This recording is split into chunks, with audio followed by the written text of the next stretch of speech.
üçün doğulmuş biri, koymaram olsun düşmanın yeri. Ben bu zamanı çok gözlemişim, mübariz olma hey istemişim. Ben bu zamanı çok gözlemişim, mübariz olma hey istemişim.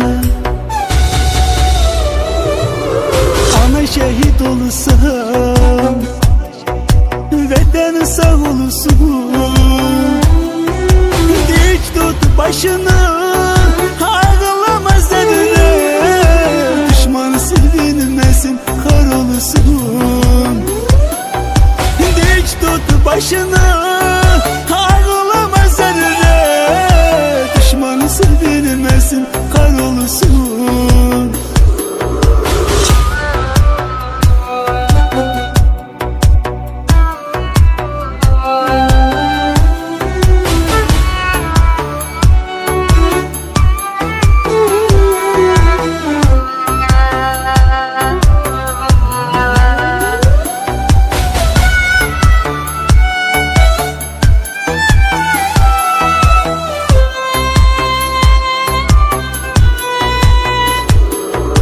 Canımda kurban olsun vətənə, vətəndən artıq değildir mənə.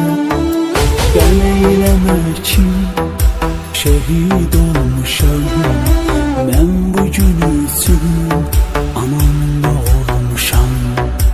Qəm eyləmə ki, şəhid olmuşam, mən bugün üçün anam doğulmuşam.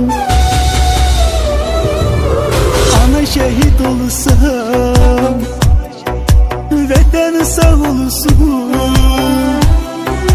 Dik tut başını, ağlama zerre, düşman sevinmesin, kahrolsun.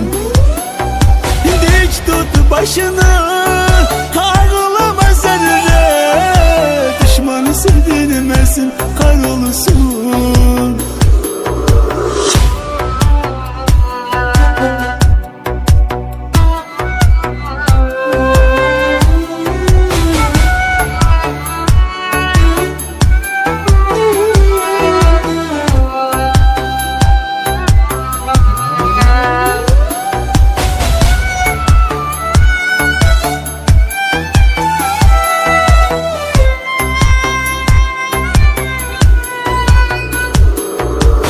Ana şehit olsam, vatan sağ olsun.